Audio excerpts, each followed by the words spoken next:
Quais são, afinal, os caminhos para a reforma tributária e para a reforma política? Essa pergunta circula no Congresso Nacional a partir das indefinições que cercam o tema. Foi criada agora uma comissão especial para a reforma política. E parece que vai ser criada também uma comissão para a reforma tributária. É isso que eu vou conversar agora aqui com o deputado Alberto Mourão, PSDB de São Paulo. Quer dizer, a gente está falando das indefinições, sempre começo de legislatura, volta a esses grandes temas, mas a criação dessas comissões, uma de reforma política e outra de reforma tributária, a princípio sugere uma organização, não é? Uma coleta de informações, um estudo sobre essas contribuições. Qual é a sua expectativa? Para mim, a reforma tributária é mais do que só buscar mais igualdade, né, no sistema tributário, diminuindo a carga tributária individual. Ela é uma estratégia de governo, o governo conseguir fazer com que a sociedade brasileira, esse país, se torne competitivo no mercado internacional.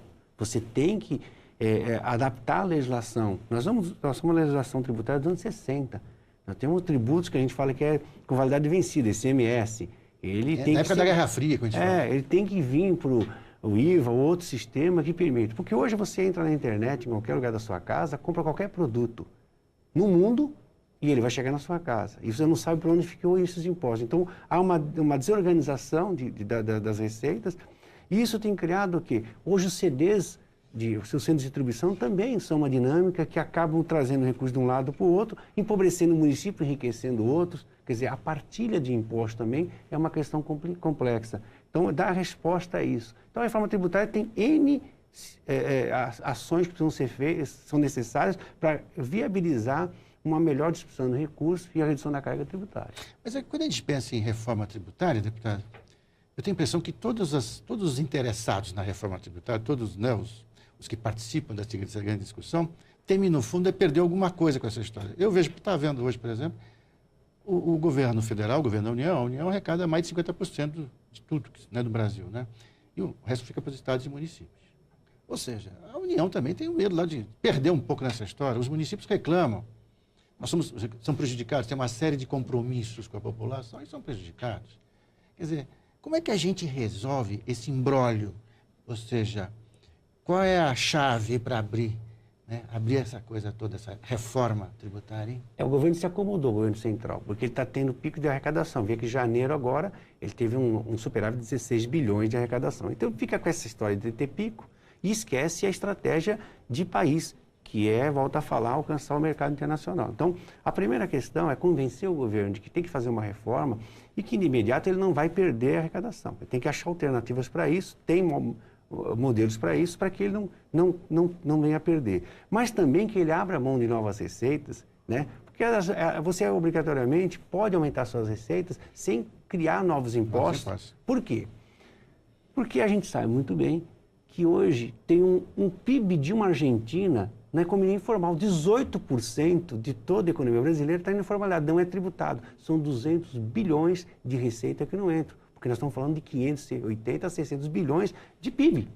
É o tamanho de uma Argentina na informalidade.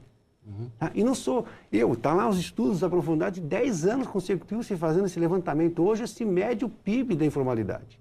Tá? Você tem quase que 10% do PIB na elisão fiscal. É para esse grupo que não interessa. Você imaginou, os grandes grupos econômicos têm condições de contratar um grande jurista, um grande contador, quer dizer, escritórios renomados aí que podem fazer a sua programação fiscal. Agora, o dono da padaria, do açougue, o pequeno empresário, o médio empresário, a pessoa física, ela não consegue fazer isso. E ela não usa os buracos da lei, porque a elisão fiscal é uma forma de pagar menos usando o direito que a lei lhe permite. Claro. Será que interessa a essas pessoas? Nós estamos falando de 10% do PIB. Então, eu queria te perguntar uma coisa, o senhor foi prefeito. Fui prefeito.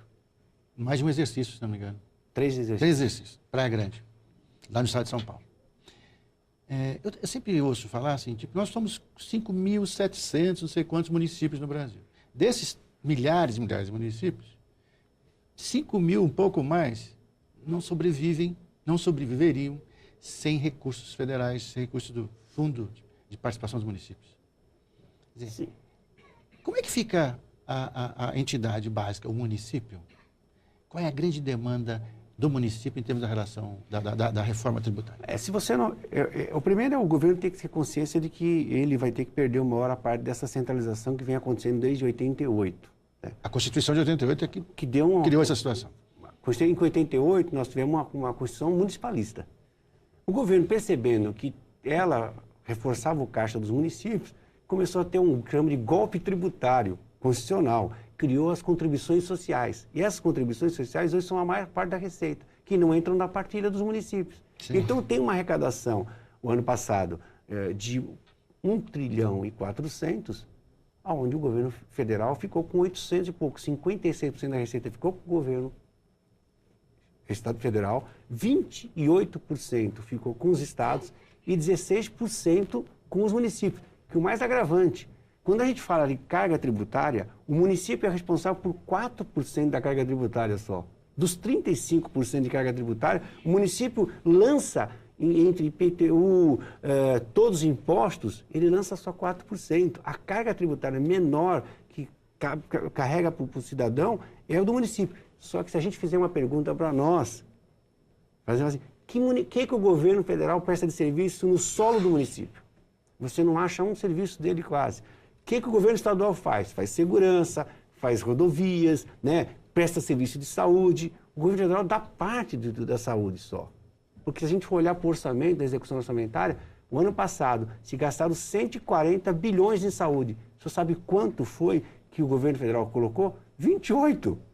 Ele tem 56% da receita e pôs 28 bilhões na saúde, enquanto estados e municípios colocaram metade de cada um, 50 e tantos bilhões. Isto tem feito uma pressão e a má qualidade de serviço é uma crítica constante da sociedade, porque não existe recurso suficiente para atender um bom serviço de saúde, um bom serviço de segurança, um bom serviço público local. A mesma coisa... O Pacto Federativo tem que ser feito imediatamente. É isso que eu ia te perguntar. Se essa questão da reforma... A gente está falando de reforma tributária, eu penso assim, tem alguma coisa a ver com reforma política nessa história toda também? Tem. É de reformular esse grande pacto também. Se você não reformar esse pacto, levar a receita dos municípios para 21%, 22%, dos estados para 32%, 33%, você nunca vai melhorar o serviço público que é dado ao cidadão lá na base. Montoro falava, é no município que o cidadão mora, claro. É ali que ele colhe o serviço, todos os serviços. Uhum. O governo tem que baixar os seus gastos públicos para começar a dar melhor dinheiro, mais dinheiro na partilha e cobrar mais atribuições. Mas o que nós não temos a assistir é essa empurrada porque tem excesso de arrecadação. Então, para mim, a reforma tributária é tentar achar uma forma de imediatamente não haver uma queda de arrecadação do governo federal, fazer um acordo no Pacto Federativo, né? E você construir uma ponte, essa questão de quem é beneficiado hoje no sistema atual e que não quer que mude. Isto é um sistema mesmo, onde eu não quero abrir mão, claro. Porque eu tenho um controle econômico e político. Agora, está indo para a reta final e vamos voltar para a Câmara dos Deputados agora. Nós já tivemos vários projetos, né, tramitando na Câmara dos Deputados sobre a questão, o tema da reforma tributária. O senhor, inclusive, participou de um lá atrás, na virada do século, do milênio. Mas, depois disso, teve um outro projeto que o deputado Sandro Mabel, se eu não me engano, foi o relator, que até pouco tempo estava aí em reuniões, as comissões. Aí. E aí, com esse material todo, não é? Com essa massa crítica organizada em torno da reforma tributária aqui na Câmara, várias ocasiões, e agora? A questão é, dar uma olhada nesse material todo, partir do zero, ou abrir uma grande conversa? Não pode partir do zero. Você tem que olhar esse material. Houve uma discussão. No tempo da primeira discussão, quando o Rigoto presidiu essa comissão, eu fazia parte, nós fizemos N reuniões, visitamos diversos estados, conversamos com governadores, conversamos com segmentos, Banco Central, com todo mundo. Então, tem muita informação nesta casa, né, que é importante, né, aproveitar parte desse debate.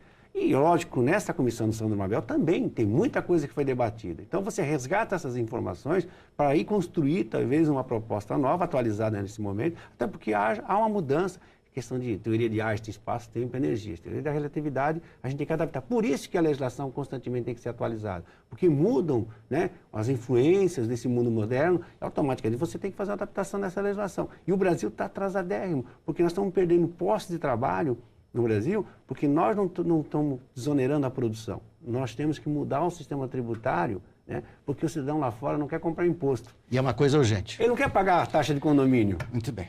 Deputado Alberto Mourão, esse assunto não se esgota aqui. Não. Vamos continuar o ano inteiro falando sobre reforma tributária, provavelmente. Mas muito obrigado pela sua vinda aqui e até uma próxima. Obrigado a vocês. E obrigado a você que ficou com a gente até agora.